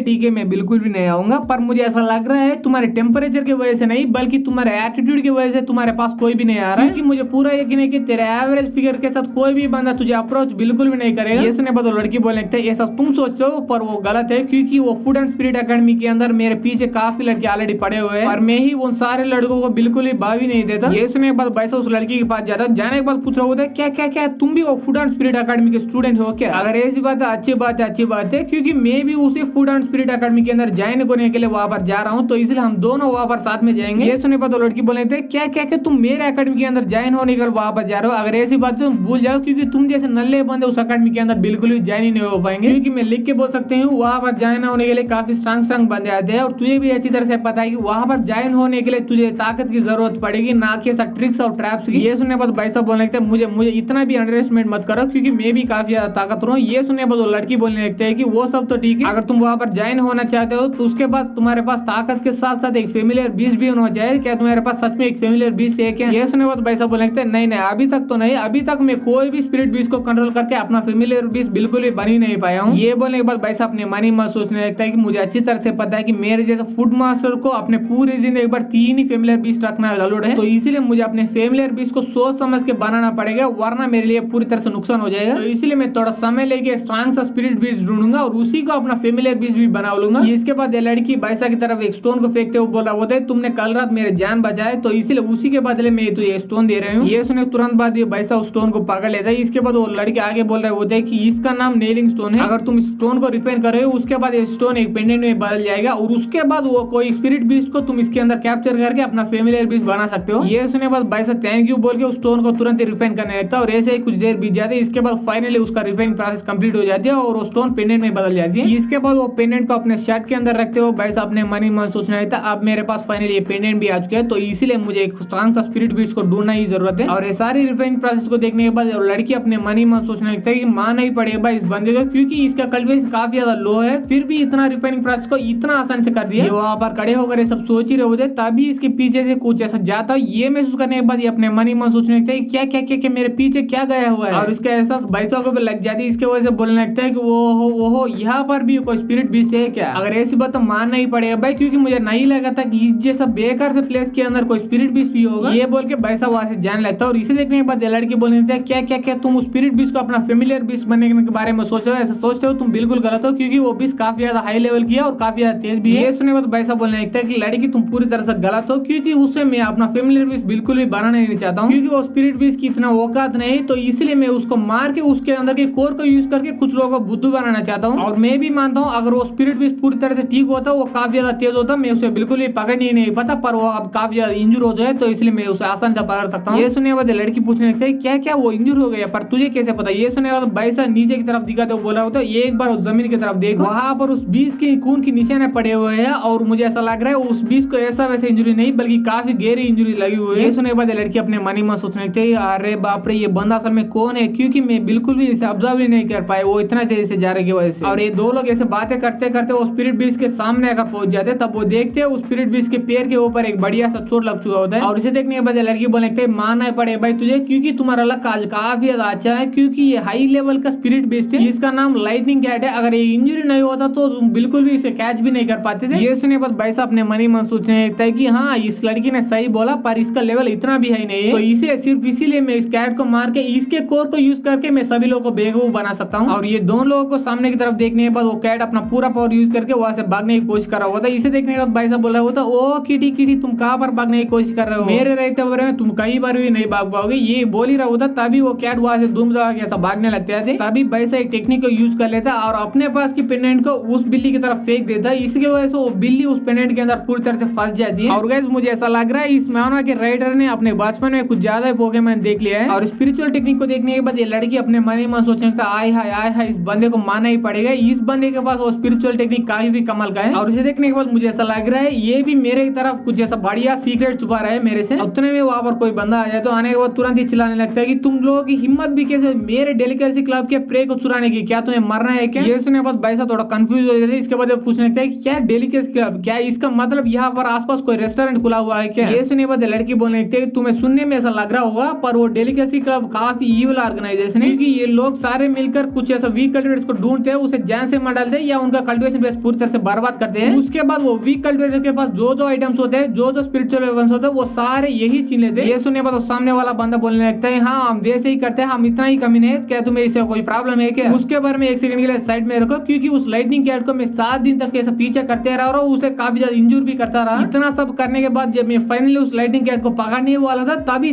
तुम लोग यहाँ पर आए, पूरी तरह से बर्बाद कर डाला मेरे प्लान को, इसलिए मुझे काफी गुस्सा आ रहा है, इसलिए मैं तुम दोनों को जैसे से मार डालूंगा। ये बोल के वो अटैक करने के लिए सामने की तरफ बढ़ने लगता है और इसे देखने के बाद ये लड़की बोलने लगता है कि भाई साहब तुम ही ने उसको प्रे को चुरा लिया, तो इसीलिए इसका कॉन्सिक्वेंसेस तुम ही झेलो। ये बोलने के बाद भाई साहब भी ठीक है बोलते सामने की तरफ बढ़ने लगता है और इसे देखने के बाद ये लड़की अपने मन ही मन सोचने लगती है कि मैं महसूस कर सकती हूँ वो डेलीकेसी क्लब वाले बंदे का कल्टिवेशन सेकंड स्टेज के एकदम पीक पर पहुंच चुकी है, इसका मतलब सेकंड स्टेज के 10th लेवल का रूप पर पहुंच चुके हैं, पर इस बैसा का कल्टिवेशन सेकंड स्टेज के 5th लेवल पर है, तो इसलिए मैं भी देखना चाहता हूँ उसके सामने ये बैसा टिक पाता है या नहीं। देखने के बाद बैसा बोलने लगता है ओहो मैंने सोचा था कि डेलीकेस क्लब का मतलब कोई अच्छा सा रेस्टोरेंट होगा, पर मैं पूरी तरह डिसअपॉइंट हो गया क्योंकि वो एक रेस्टोरेंट नहीं बल्कि बुरी सी इविल सी ऑर्गेनाइजेशन है। ये सुने तुरंत बाद वो सामने वाला बंदा बैसा पर जोरदार अटैक कर देता है और करने के बाद बोल रहा होता है तुम कितना भी डिसअपॉइंट हो मुझे फर्क ही नहीं पड़ता क्योंकि आज तुम दोनों मेरे हाथों से मरने वाले हो। पर इस अटैक को आसानी से बैसा डांस कर लेता है। डांस करने के बाद बोल रहा होता है क्या तुम्हारी इविल ऑर्गेनाइजेशन की एक मेंबर के पास इतना ही दम है क्या? ये सुनने के बाद वो सामने वाला बंदा बोल रहा होता है तुम्हें इतना भी जल्दी क्या है क्योंकि अभी तक शो शुरू ही नहीं हुआ है। ये बोल के अपना 2 उंगली को ऊपर की तरफ करने लगते हैं। इसके बाद हम देखते हैं वो अटैक सामने की तरफ ना जाकर ऊपर की तरफ जाने लगते हैं और ऐसे ही एक स्पेसिफिक हाइट तक जाने के बाद वो अटैक एक बड़े से गोले के अंदर बदल जाती है। इसके बाद वो बड़े से गोले के अंदर से काफी सारे अटैक्स बैसा की तरफ और लड़की की तरफ आने लगते हैं और उतना ही नहीं वो गोले के अंदर से काफी सारे लेजर बीम जैसा चीज बाहर आने लगते हैं। इसके वजह से बैसा और ये लड़की दोनों वो सारे लेजर बीम्स के अंदर फंस जाते हैं और इसे देखने के बाद ये बंदा हंसते हुए बोल रहा होता है कि क्या इसे देखने के बाद तेरा मुंह निकल गए ना, और निकलना भी चाहिए क्योंकि मैं इस टेक्निक को आधे साल से प्रैक्टिस किया जा रहा हूँ, अब जाकर मैं मास्टर कर पाया। इस टेक्निक का नाम लू गैंग लॉक है। अगर मैं इस टेक्निक को किसी के ऊपर यूज करूँ तो उसके बाद वो बंदा उस केज के अंदर फंस जाएगा और ये टेक्निक वहीं पर ही नहीं रुकता बल्कि अंदर से भी काफी सारे अटैक्स उस बंदे पर करे जा रहा होता है। इसके वजह से वो बंदा बाहर जाने की कोशिश करे तो उसके तुरंत बाद उस बंदे के पूरी तरह टुकड़े टुकड़े हो जाते हैं वो लेजर बीम जैसी चीजों की वजह से। और तभी हम उस लड़की की तरफ देखते हैं वो अंदर से आया हुआ वो पूरी अटैक्स को बर्बाद कर डालते हैं। इसके बाद बाहर की वो केज को भी बर्बाद करने की पूरी कोशिश करती है पर इसका कोड़ा उस लेजर बीम से कुछ भी अफेक्ट नहीं करता, इसके वजह से वो भी चुप हो जाती है। ये देखने के बाद भाई साहब बोल रहा होता है तुम वो सारे चीजों को बिल्कुल ही डैमेज नहीं कर पाओ, तो इसलिए मेरा बात मानो चुप हो जाओ क्योंकि मैं महसूस कर सकता हूँ उस बंदे की स्पिरिचुअल एनर्जी पूरी तरह से इस केज के अंदर है, तो इसलिए इस केव के अंदर तुम उसका कुछ भी नहीं बिगाड़ पाओगे और वैसे भी तुम पूरी तरह से रिकवर नहीं हो चुके हो, तो इसीलिए चुप हो जाओ। और गैस इस लड़की का नाम लांगसिया है, इसलिए आगे से हम इसे लांगसिया ही बुलाएंगे। तब ये लांगसिया बोलने लगते हैं कि तुम्हें देखने के बाद मुझे ऐसा लग रहा है तुम्हें इसके बारे में थोड़ा बहुत पता है, तो इसलिए इसको तुम्हें ही तोड़ो। ये सुने तुरंत बाद भाई साहब अपने शर्ट के अंदर से एक पील की बॉटल निकालता, निकालने के बाद बोलने लगता हाँ तोड़ना हूँ इतना भी जल्दी क्या है क्योंकि हमारे ऊपर की वो सारे अंदर से आए वो अटैक को पूरी तरह से तुम बर्बाद कर डाल चुके हो, इसके वजह से उसका स्पिरिचुअल एनर्जी ऑलमोस्ट खत्म हो गया है, इसलिए उस बंदे को अपना स्पिरिचुअल एनर्जी वापस लाने के लिए थोड़ा बहुत तो समय लग ही जाएगा। ये सुने तुरंत बाद वो बंदा अपने मन ही मन सोचने लगता है कि अरे बाप रे इस बंदे को इसके बारे में कैसे पता चला है। ये सोचने तुरंत बाद ये बाहर की तरफ बोल रहा होता है अगर तुम ऐसा सोचते हो तुम बिल्कुल गलत सोचे हो क्योंकि मैं तुम दोनों को मारने से पहले तुम दोनों को पूरी तरह से तड़पता हुआ देखना चाहता हूँ, तो इसलिए मैं तुम दोनों को थोड़ा समय दे रहा हूँ। और तभी हम बैसा की तरफ देखते हैं उस बॉटल के अंदर कुछ और नहीं होता बल्कि वही ब्लड एनपील होता है जिस ब्लड एनपील को जाते जाते ईजियन इसको दे चुका होता है और इसे अपने हाथ में लेने के बाद बैसा बोला होता है बच्चा तुझे मानना ही पड़ेगा तुम्हारा फॉर्मेशन काफी अच्छा है फिर भी मैं इसे आसानी से तोड़ सकता हूँ वो भी इसी ब्लड एनपील को यूज करके। ये देखने तुरंत बाद वो बंदा भी चौंक जाता है और अपने मन ही मन सोचने लगता है क्या इस बंदे के पास इतना कीमती पिल कहाँ से आ गया। और इस पिल को देखने के बाद लांगसिया भी अपने मन ही मन सोचने लगता है वो सच में एक ब्लड एनपील है, पर अगर इसके कल्टिवेशन के साथ ये इस पिल को ले लेगा उसके बाद इसका मेरिटस पूरी तरह से बर्बाद हो जाएगा, वो भी इसका लक अच्छा, तो अगर इसका लक बिल्कुल भी नहीं अच्छा तो इसके बाद पूरी तरह से इसका बॉडी टुकड़े टुकड़े हो जाएंगे। नहीं मैं इस बैसा को कुछ ज्यादा अंडरएस्टिमेट कर रहा हूँ क्योंकि मुझे अच्छी तरह से पता है कि ये बंदा काफी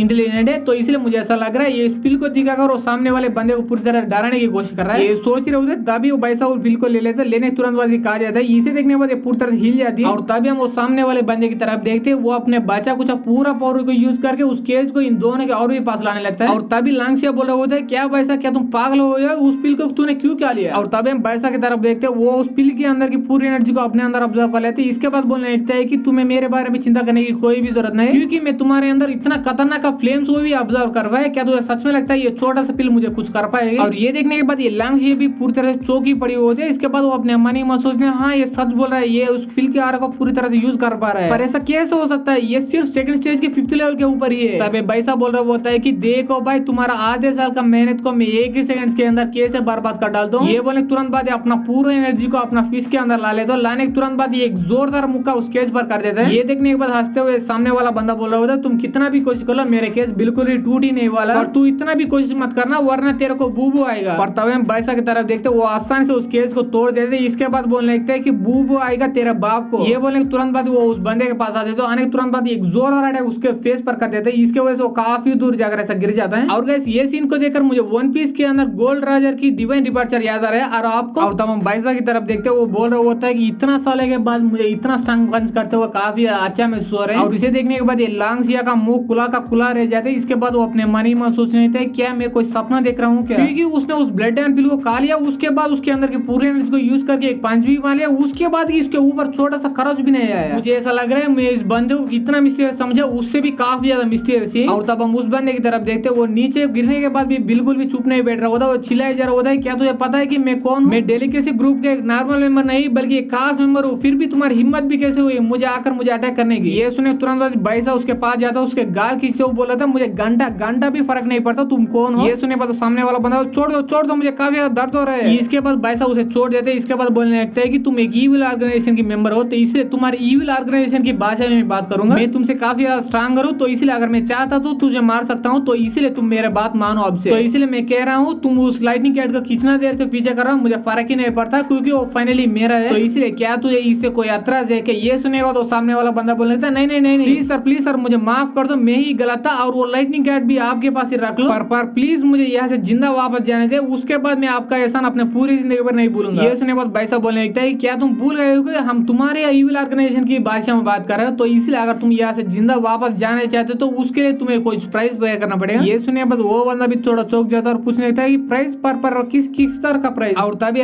कुछ देर का तब हम देखते हैं भाई साहब उस सामने वाले बंदे की पूरी तरह से कपड़े वपड़े और सारे चीजें भी ले चुके होते हैं। और तब वो सारी चीजें की तरफ देखते हैं, वहाँ पर काफी सारे पैसे, कुछ पिल्स की बॉटल, एक चाकू और कुछ पेंडेंट भी होते हैं। और तभी भाई साहब 2 पिल्स के बॉटल को ऊपर उठा लेता है और बोलने लगता है कि मानना पड़ेगा भाई तुझे, क्योंकि तुम अपने पास ये अफरोडिजियाक बॉटल को भी लेके जा रहे हो, तो इसलिए मुझे ऐसा लग रहा है तुम कमीने चोर के साथ काफी बड़े हरामजादे भी हो। ये सुने बाद सामने वाला बंदा बोल रहा होता है नहीं मैं इतना भी कुछ खास नहीं हूँ। और ये सारी चीजों को देखने के बाद लांगसिया भी बोल रहा होता है मानना ही पड़ेगा, यहाँ पर एक हेवन टॉलिस्मैन है, इसके यूज करके अपना कल्टिवेशन को थोड़ा बहुत बढ़ा सकते हैं, और यहाँ पर कुछ ऐसा पिल्स है इसके यूज करके स्पिरिचुअल बीज की कल्टिवेशन को भी बढ़ा सकते हैं। और तभी हम इस बंदे की तरफ देखते हैं, वो अपने कच्चे से कुछ ऐसा बैम्बू जैसा चीज निकालने लगता है। इसके बाद वो अपने मन ही मन सोचने लगता है कि तुम लोगों की हिम्मत भी कैसे हुई मेरे क्लोथ चुराने की, तो इसलिए आज तुम दोनों मेरे हाथों से जरूर मरोगे। ये सोचने तुरंत बाद वो बैम्बू का अपना मुंह में डाल लेता है। इसके बाद वो बैम्बू के फूक देता है, इसके बाद उस बैम्बू के अंदर से छोटा सा पॉइजनस नीडल बाहर आ जाता है और बाइसा की तरफ बनने लगता है। और तभी हम बाइसा की तरफ देखते हैं, वो अपने हाथ में एक टोकन को लेकर साइड में घूमकर इसे पूछ रहा होता है क्या ये टोकन तुम्हारा है? और ऐसे साइड में घूमने की वजह से वो नीडल जाकर उस टोकन को लग जाता है और फिर से मुड़कर वापस जाने लगती है। और इसे देखने के बाद बाइसा चौंक जाता है और पूछने लगता है ये क्या था? उतने में तब हम देखते हैं वो पॉइजनस नीडल जाकर फिर से उस बंदे की पैर पर लग जाती है। इस वजह से उस बंदे की पूरी दुनिया हिल जाती है। इसके वजह से वो वहां से भागता बोल रहे होते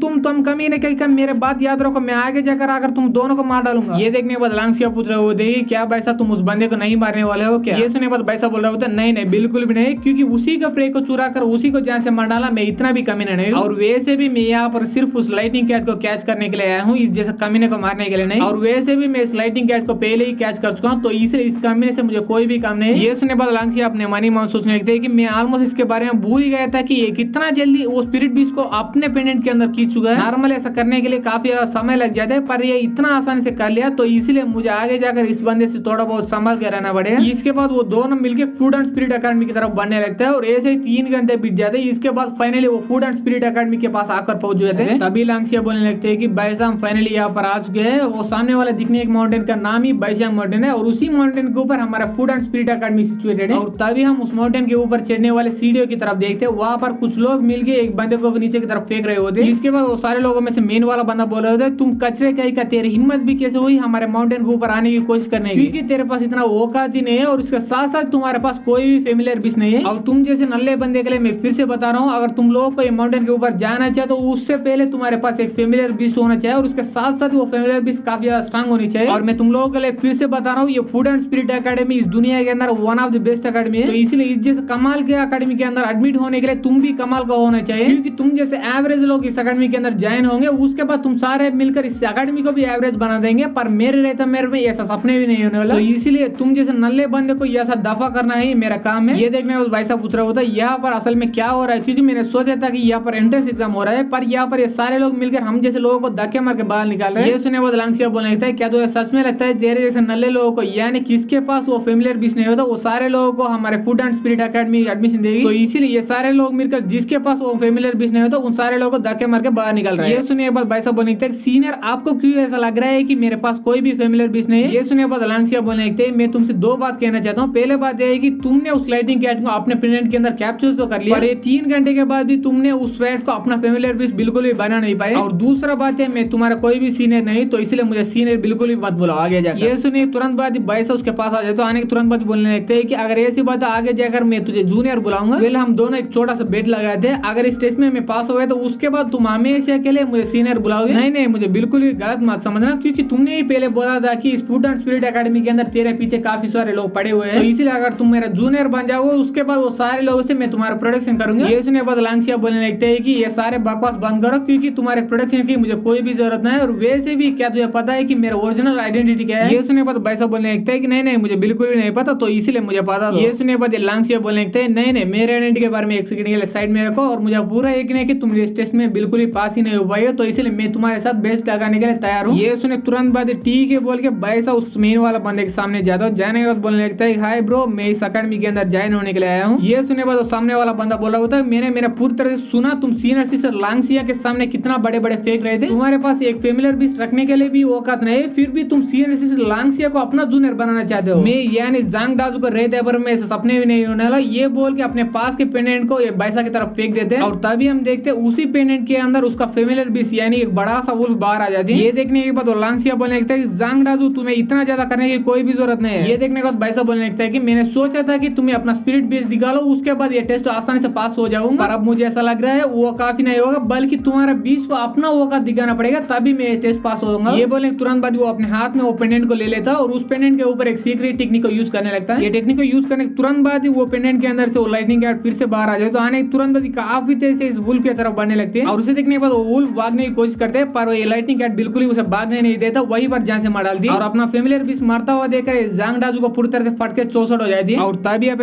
किसी और बंदे की तरफ, इसका नाम शुवांग, ये आगे से हम इसे मास्टर शुवांग बुलाएंगे, और इस बंदे को जिस टेक्निक को बैसा ने यूज किया होता उस टेक्निक का बनक लग चुका होता है, और इसे सेंस करने के बाद ये अपने मनी मन सोचने लगता है कि इंटरेस्टिंग, वेरी वेरी इंटरेस्टिंग, ये बच्चा इतना कम लेवल होने के बाद भी ये ग्रैंड मास्टर लेवल की टेक्निक यूज कर रहा है, अगर ऐसी बात तो मुझे जाकर उस बंदे से एक बार मिलना ही चाहिए। और तभी आप उसी वुल्फ की तरफ जिस वुल्फ को लाइटिंग कैट ने मार चुका होता है, और इसके वजह से जांग डाजू को भी काफी ज्यादा चोट लग चुकी होती है। इसे देखने के बाद बैसा अपना लाइटिंग कैट को फिर से अपने पास बुला लेते हैं। इसके बाद बोलने लगता है कि क्या जांग डाजू, क्या ये काफी होगा इस टेस्ट को पास करने के लिए, या तुम सारे लोगों को फेमिलियर बीस्ट को मारना ही पड़ेगा। और इसे देखने के बाद वहां पे सारे लोग बुरी तरह से हिल जाते और बोलने लगता है अरे बाप रे, ये किस तरह का स्पिरिट बीस्ट है, क्योंकि ये स्पिरिट बीस्ट एक ही सेकंड के अंदर वहां पर गया, और जाने के तुरंत बाद फूड एंड स्पिरिट एकेडमी की एक स्टूडेंट की फेमिलियर बीस्ट को ही जान से मारा। और इसे देखने के बाद लांगसिया अपने मनी मन सोचने लगता है अरे बाप रे, किस तरह का बंदा है, क्योंकि वो लाइटिंग कैट को अभी तक अपना फेमिलियर बीस्ट बिल्कुल भी नहीं बना पाया, फिर भी वो उस लाइटिंग कैट को अच्छी तरह से, काफी अच्छी तरह से कंट्रोल कर पा रहा है। और तभी हम जांग डाजू की तरफ देखते हैं, वो जोर से चिल्ला रहे होते हैं कि कमी नहीं कही, क्या तेरी हिम्मत भी कैसे हुई मेरे फेमिलियर बीस्ट को जान से मार डालने की। ये सुनने बाद बैसा बोलने लगता है कि चिल ब्रो, तुमने ये प्रूव करने के लिए बोला था कि मेरे पास एक स्पिरिट बीस्ट है, तो इसलिए मैं प्रूव कर दिया, और वैसे भी कोई भी फेमिलियर बीस्ट इतना आसानी से नहीं मरते, क्योंकि एक बार मरने के बाद वो फिर से अपने पेंडेंट के अंदर आ जाते हैं अपने एनर्जी के फॉर्म में, और ऐसे ही 2 महीने के लिए उसी पेंडेंट के अंदर रेस्ट करने के बाद फिर से वो फिजिकल फॉर्म में आ जाते हैं। ये सुनने बाद जांग डाजू बोल रहे थे बकवास बंद करो, क्या तुझे नहीं पता है कि मुझे ये सब नहीं पता, फिर भी तुमने मेरे फेमिलियर बीस्ट को जान से मार डाला, तो इसलिए अब तुझे मरना ही पड़ेगा। ये बोल के 2 लोगों को ऑर्डर देने लगता है जाके बैसा को मारने के लिए। ये सुनने के बाद वो 2 लोग भी तलवार लेके बैसा को मारने के लिए सामने की तरफ बढ़ने लगते हैं, पर वो लोग कुछ ज्यादा सामने तक बिल्कुल ही बढ़ी नहीं पा रहा होता है, क्योंकि उनके फीट को किसी ने फ्रीज कर दिया होता है, यानी बर्फ में जमा दिया होता है, और इस जमाने वाला बंदा और कोई नहीं बल्कि यही बंदा होता है, इसका नाम चूरान होता है। और वो वहां पर आते आते बोला होता है कि जांग डाजू कमी ने क्या तेरी हिम्मत भी कैसे हुई एक जूनियर के हाथ में हारने के लिए, और उसके बारे में एक सेकंड में साइड में रखो, तुम हारने के बाद भी चुप नहीं बैठ रहे थे, बल्कि 2 और लोगों को हारने के लिए उसके तरफ भेज रहे थे। ये देखने के बाद बैसा अपने मनी में सोचने लगता है कि एक सेकंड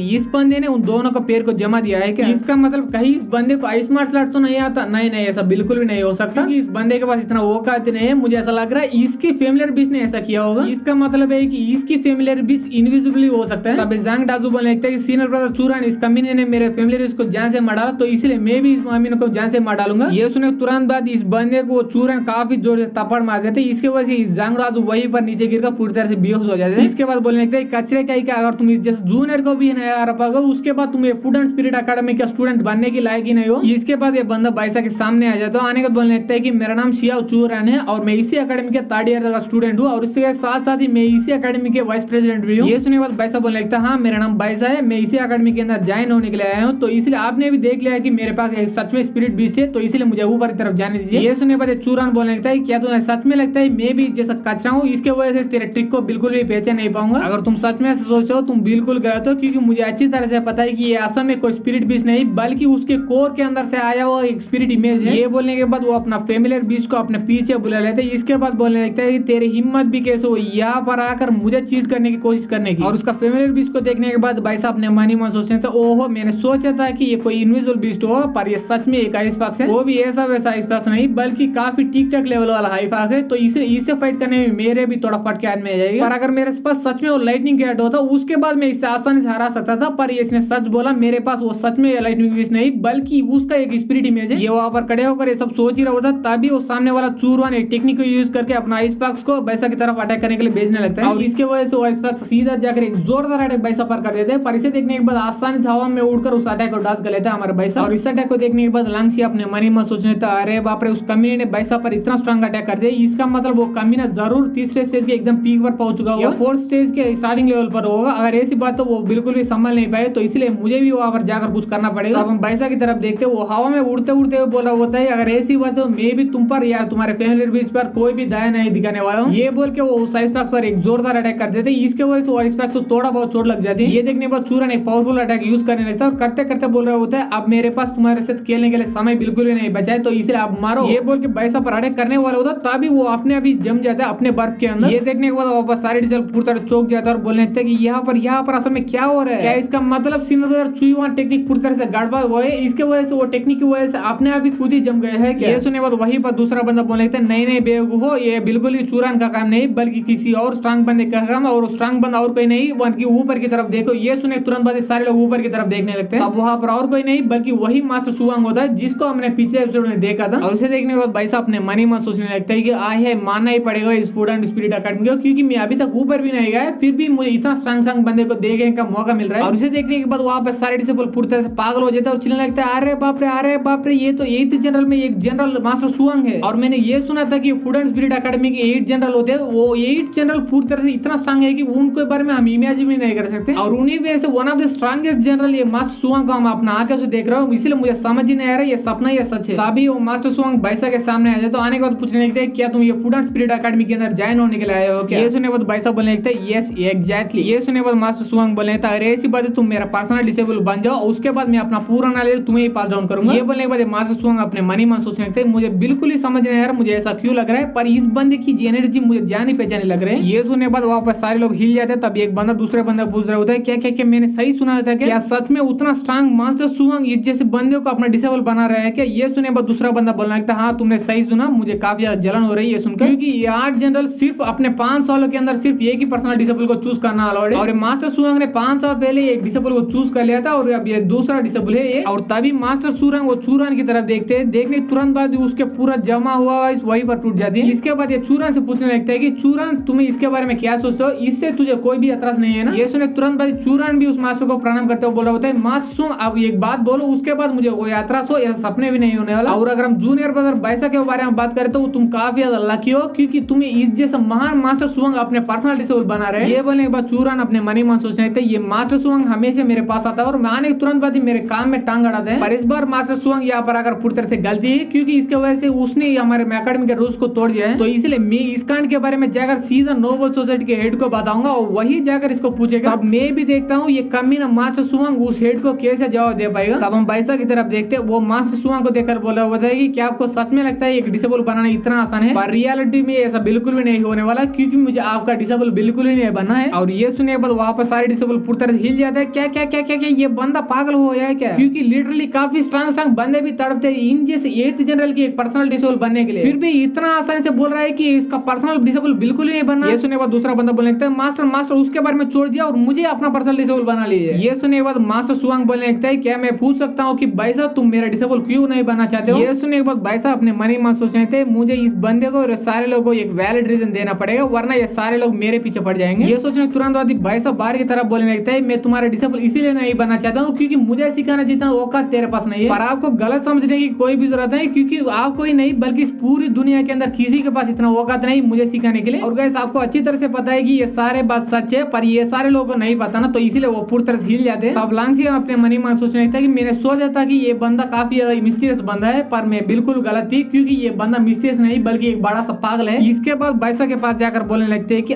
अगर मास्टर सुवांग यहाँ पर नहीं हो तो मैं आकर तुम्हारे टुकड़े टुकड़े कर डाल दी। ये सुनने के बाद बैसा पूछने लगता है पर मैं इतना भी क्या गलत बोल दिया, मैं सच ही बोला ना। तब हम मास्टर सुवांग की तरफ देखते वो मुस्कुराते मुस्कुराते बोल रहा होता है हाँ तुमने एक बढ़िया सा रीजन दे दिया, मेरे डिसेबल तुम क्यों नहीं बनना चाहते हो, पर मेरे डिसेबल बनने के लिए मैं तुझे एक अच्छा सा रीजन भी देने वाला हूँ। और वो रीजन है कि अगर तुम मेरे डिसेबल बनने के लिए तैयार हो तो उसके बाद तुम फ्री में इस अकेडमी के अंदर ज्वाइन हो सकते हो। और उतना ही नहीं, मैं तुम्हें इस अकेडमी के one of the important place यानी 1000 स्पिरिट केव के अंदर जाने का भी मौका दूंगा और वहीं पर तुम अपना फेमिलियर बीस्ट पकड़ सकते हो। इसके बाद तुम्हें कोई भी नहीं रोका इस अकेडमी के अंदर ज्वाइन होने के लिए। ये सुनने के बाद बाइसा लांगसिया से पूछने लगता है कि 1000 स्पिरिट केव वो क्या है। ये सुनने के बाद लांगसिया इसका जवाब देने लगते हैं कि वेल अगर इसके बारे में बात करें तो हजारों सालों से इसी अकेडमी के काफी सारे प्रीडेसेसर्स पूरी दुनिया घूम के काफी सारे स्ट्रांग स्पिरिट बीस्ट को पकड़ के ला चुके हैं और उसके बाद वो सारे स्पिरिट बीस्ट को उसी 1000 स्पिरिट के अंदर लाकर रख चुके हैं। इसीलिए इस केव हमारे अकेडमी के लिए काफी ज्यादा इंपॉर्टेंट है। अगर मैं सच बोलूं तो इस केव के अंदर जाने का अपॉर्चुनिटी हमारे अकेडमी के नॉर्मल स्टूडेंट्स को भी नहीं मिलता, तो इसीलिए बाहर वाले को अपॉर्चुनिटी मिलना छोड़ो बल्कि इसके बारे में बाहर वालों को बिल्कुल ही नहीं पता। अब हम चूरन की तरफ देखते वो मास्टर सुवांग के पास आकर पूछ रहा होता मास्टर आपको भी अच्छी तरह से पता है कि उस केव के अंदर जाने का अपॉर्चुनिटी सिर्फ एग्जाम में ये ग्रेड लाने वाले के मिलते हैं, अगर ऐसी बात तो आप इस बंदे को कैसे अलाउड कर सकते हैं वहां पर जाने के लिए। ये सुनने के बाद मास्टर सुवांग बोलने लगते तुझे इसके बारे में चिंता करने की कोई भी जरूरत नहीं, क्योंकि प्रिंसिपल ने मुझे वहां पर जाने का एक अपॉर्चुनिटी पास में दिया हुआ है, तो इसलिए उसी अपॉर्चुनिटी को मैं इस बंदे को देने वाला हूँ। ये ऑफर सुनने के बाद भाई साहब ने मानी महसूस नहीं थे, मैं नॉर्मली किसी को भी डिसेबल नहीं बनना चाहता था, पर इस बंदे ने मुझे ऑफर नहीं बल्कि एक बम्पर ऑफर दिया है, क्योंकि इसके वजह से मैं आसानी से वहां पर जाकर एक स्पिरिट बीस्ट को यानी मेरे फेमिलियर बीस्ट को ढूंढ सकता हूँ। और उतना ही नहीं, इस जैसे मास्टर मेरे पास हो गए तो उसके बाद इस अकेडमी के अंदर कोई भी मुझे आगे जाकर तंग ही नहीं करे, तो इसलिए मुझे भी अपना दिल थोड़ा बहुत बड़ा करके इस बंदे का स्टूडेंट बनना ही चाहिए। ये सोचने तुरंत बाद बैसा उस मास्टर सुवांग के सामने जाता हूँ, जाने के बाद बोल रहा होता है कि मास्टर मैं आपको स्टूडेंट बनने के लिए पूरी तरह से तैयार हूँ। ये सुनने के बाद मास्टर सुवांग से ज्यादा बोला होता है कि अच्छी बात है आजा मेरे पीछे पीछे आ जाए। ये देखने के बाद ये लांगसिया अपने मनी मन सोचने लगता है कि मैंने पहले सोचा था कि ये बैसा काफी ज्यादा मिस्टीरियस है, उसके साथ साथ पागल है, पर अब मुझे ऐसा लग रहा है ये बंदा काफी ज्यादा लकी भी है। ये बोल के वो दोनों बंदे के साथ ये लांगसिया भी ऊपर की तरफ जाने लगती है और वो तीनों लोग वहां से जाता हुआ देखता देखता चूरन अपने मनी मन सोचने लगता है ये यहाँ पर एक अकेडमी के टीचर होने के बाद भी हमारे अकेडमी के रूल्स आसानी से तोड़ रहे हैं, पर मैं यहाँ पर हूँ तो इसीलिए मेरे रहते पर में हमारे अकेडमी के रूल्स कोई भी नहीं तोड़ पाएगा। और तभी हम उसी माउंटेन के ऊपर की तरफ देखते हैं, वहां पर ऑलरेडी काफी सारे लोग आ चुके थे, वो सारे लोगों के पास अपना फेमिलियर भी सोच गए थे और तभी कुछ लोग ऐसा बात कर रहे होते हैं अरे बाप रे हमारे पास एक फेमिलियर भी है, फिर भी हमें 3 घंटे से वेट कर रहे हैं इस टेस्ट देने के लिए। ये सुनने पर दूसरा बंदा बोल रहा होता हाँ तुम सही बोल रहे हो, पर ये अकेडमी ऐसे वैसे अकेडमी नहीं बल्कि इस किंगडम का नंबर 1 अकेडमी है, तो इसलिए इस जैसे कमाल के अकेडमी के अंदर ज्वाइन होने के लिए मैं 3 घंटे नहीं बल्कि 30 घंटे भी वेट करने के लिए तैयार हूँ। और तभी वो तीनों लोग वहां पर आ जाए, तो आने के तुरंत बाद मास्टर सुवांग वहां पे गार्ड से बोला होता है कि ये मेरा पर्सनल डिसेबल है, तो इसलिए इसके चेक करने की कोई भी जरूरत नहीं, इसे सीधा अंदर भेज दो। ये सुनने के बाद गार्ड बोलने लगता है यस मास्टर सुवांग आप जैसे कहते हो मैं वैसे करने के लिए तैयार हूँ। और तब हम बैसा की तरफ देखते हो, वो सामने की तरफ देखते हो अपने मनी में सोचने लगता है तो यही है इस किंगडम का नंबर 1 अकेडमी, मानना ही पड़ेगा भाई इस अकेडमी को, क्योंकि इस अकेडमी को मैं कितना एक्स्ट्राऑर्डिनरी समझा उतना ही एक्स्ट्राऑर्डिनरी है। तभी हम लांगसिया की तरफ देखते हैं, वो मास्टर सुवांग से बोल रहे होते हैं मास्टर सुवांग मुझे थोड़ा काम है तो इसलिए मैं यहाँ से जा रहा हूँ। ये सुनने के बाद मास्टर सुवांग भी बोलने लगता है कि ठीक है तुम जा सकते हो। और इसे वहां से जाते हुए बैसा इसको चिढ़ा रहा होता है कि हे जूनियर क्या तुम हमारे बेट के बारे में भूल गए, तो तुम अभी से मुझे सीनियर बुलाओगे। ये सुनने के बाद वो भी कुछ भी नहीं बोल पाते, बस गुस्सा करते करते वहां से चली जाती है कंप्लीटली। और तभी हमारे ये एपिसोड यही पर खत्म हो जाते हैं। अगर आप लोगों को ये एपिसोड पसंद आए तो ये एपिसोड को लाइक कर दीजिए, शेयर कर दिए एंड सब्सक्राइब कर दिए and thanks for watching guys.